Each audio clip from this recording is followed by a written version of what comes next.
Imagine opening your mailbox to find a gilded envelope that looks like it belongs in a royal decree, only to discover it's a demand to rip out your great-grandpa's vegetable patch because it offends the noses of your snobby new neighbors.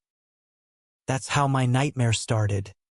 Folks with a letter from the almighty Homeowners Association, threatening fines that could bankrupt a small country. But oh, the irony. While they preached about community standards, they were the ones stealing land like modern-day bandits in designer suits. I never thought I'd be the guy fighting a suburban war, but here I was, Alex Morgan, a 72-year-old retiree who'd spent his life tending the same plot of earth my ancestors claimed back in 1892. Willow Creek wasn't just a farm. It was my backyard oasis in a cookie-cutter neighborhood that had sprouted up around it like weeds on steroids. The houses were all beige boxes with manicured lawns, where kids rode bikes in circles and adults waved with smiles that didn't reach their eyes. Peaceful on the surface, sure, but underneath, a pressure cooker of petty rules enforced by the HOA, that shadowy cabal of busybodies who decided your mailbox color could make or break property values. I kept to myself mostly. After retiring from teaching history at the local high school, I poured my energy into the garden. Tomatoes the size of softballs, corn that whispered secrets in the wind, and a few chickens clucking around for fresh eggs. Harmless, right? Wrong. The rumors started subtle at first. Whispers at the block party. Did you hear Alex is running some kind of illegal farm op? Those odors are tanking our Zillow estimates. I'd overhear them at the grocery store, eyes darting my way like I was a walking biohazard. I bit my tongue, smiled politely, and went home to water my plants. But inside, I was cataloging every snide remark, every sideways glance. Patience, I told myself. Knowledge is power, and these folks were about to learn that the hard way. It all kicked off with that letter.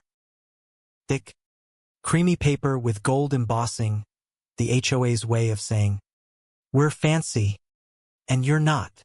Inside, cease all agricultural activities within 500 feet of the property line within 48 hours, or face a $200 daily fine.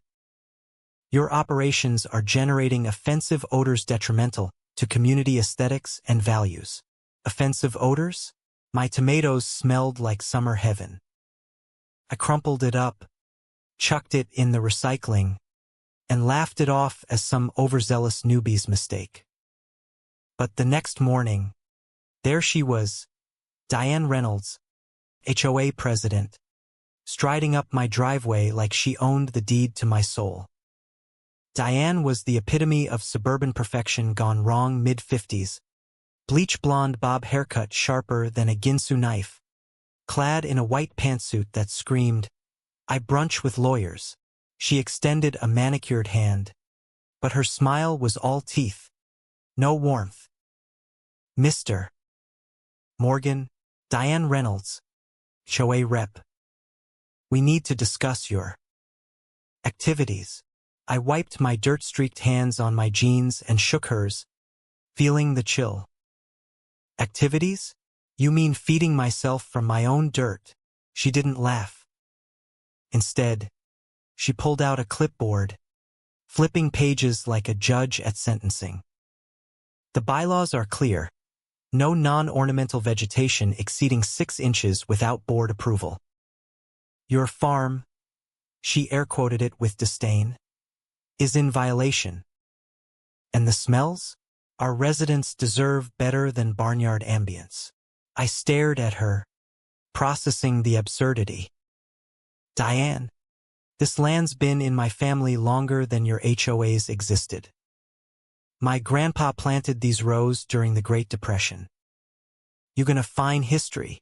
Her eyes narrowed, but she kept that polite veneer. History doesn't pay dues, Mr. Morgan. Comply, or the fines start ticking. She turned on her heel, leaving me fuming. That night, over a beer on my porch, I watched the neighborhood lights flicker on each house, a little fortress of conformity. Rumors had escalated. Now I was the crazy old coot hoarding chickens like doomsday prep. I didn't snap back. Instead, I started digging not in the soil, but in the records. The whispers grew louder in the following weeks. At the community mailbox cluster, I'd catch snippets. Alex's place is bringing down the vibe. Who wants to buy next to a petting zoo? One lady, Mrs. Hargrove, even cornered me. Honey, maybe tone it down? Diane says it's for the greater good. Greater good, the HOA's favorite buzzword, tossed around like confetti at a cult meeting. I nodded, mumbled something about considering it, but inside, I was a volcano simmering.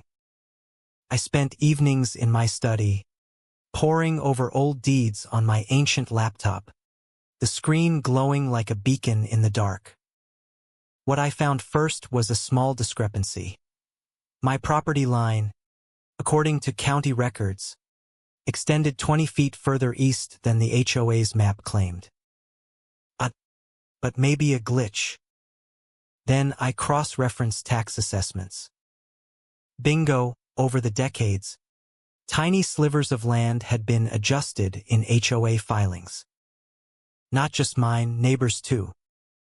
Old Mrs. Ramos down the street had lost a corner of her yard to a community easement she never agreed to. I printed it all out, stacking papers like ammunition. But I kept quiet, observing. Diane's patrols increased. She'd drive by in her SUV, noting violations, my wheelbarrow left out, a chicken feather on the fence. Each time, a new fine notice in the mail, wrapped in that fancy paper. The breaking point came when a crew showed up at dawn, surveyors with stakes and tape measures, marking my eastern field. I marched out in my robe, coffee in hand. What the hell is this? The lead guy shrugged. HOA orders. Relocating the boundary for compliance.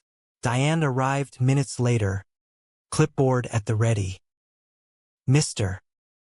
Morgan, this is necessary. Your non-conforming use is devaluing the entire block. I pointed at the stakes. Devaluing or stealing? These lines don't match the 1910 survey. Her face twitched, just a flicker, but she recovered with a saccharine smile. Old documents can be misinterpreted. Trust the process. Trust the process. That was her mantra, spouted at every HOA newsletter like gospel. But I wasn't buying. That night, I knocked on Mrs. Ramos's door. Elena Ramos was 83, sharp as a tack, with a cane that doubled as a pointer. Her late husband had been an accountant, and she'd inherited his knack for numbers. Alex, what's with the midnight visit? I handed her the stack. They're robbing us blind. Elena. Look, we sat at her kitchen table, tea steaming, as she adjusted her glasses. Holy moly. This isn't a mistake. It's a pattern. Dues funneled to Sunshine Consulting LLC? That's Diane's sister's firm. We traced it. Thousands in homeowner fees vanishing into shell companies. No pool renovations despite promises. Loans backed by acquired land. Elena's eyes lit up. They fined me $200 for Christmas lights 2 days late. Said it clashed with the holiday aesthetic guidelines. Aesthetic? Is twinkly bulbs. Not a nuclear reactor. We laughed, that bitter, dark chuckle you get when life's absurdities hit home. Join me? I asked. She gripped her cane. Damn right. Frank always said, numbers don't lie, but liars do numbers. Word spread quietly. I hosted garden chats, code for strategy sessions, in my backyard, under the guise of sharing produce. Mr. Patel from next door, fined for a wheelchair ramp, not matching the architectural palette. It's for my mom. Man, what palette? Beige boredom. Mrs. Lee harassed for a mailbox 2 inches too tall. They measured it with a ruler at 2 a.m. Creepy much. We shared stories. Evidence piling up like compost. The HOA's rules were a joke. No vegetable gardens, too rustic. No ramps without triplicate forms. Even bird feeders banned if they attracted undesirable wildlife. Undesirable? Like pigeons weren't already HOA members. Diane ramped up the pressure. Utility notices arrived, temporary shutoffs for non-compliance. My water sputtered off mid-shower one day. I called the company. They cited HOA complaints. Then the letters, anonymous tips about health hazards on my property. Code enforcement vans circling like sharks. Rumors escalated to outright slander. Alex is squatting on stolen land, posted on the neighborhood Facebook group, moderated by Diane herself. I read them in the dark, phone glow illuminating my grin. They thought I was crumbling. I was plotting. One evening, a brick sailed through my window. Note attached, sell now or regret it. Glass shattered. Heart racing, but I pocketed it as evidence. Called Elena. They're scared, she chuckled. Good. Fear makes fools slip. We prepped for the big reveal. The monthly HOA meeting, where Diane would unveil her grand vision, more developments on reclaimed land. I dressed sharp, folder in hand, Elena by my side. The room was packed with oblivious residents clapping at Diane's slideshow of waterfalls and McMansions. As she droned on, "Imagine the equity boost," I stood, walking the aisle like a gunslinger. Murmurs rippled. "Excuse me," I boomed. Diane's smile faltered. Questions after, "Mr. Morgan, this can't wait." I hit the stage. Elena tapping up behind. "Folks, I'm Alex Morgan. My family owned this land since horses were traffic.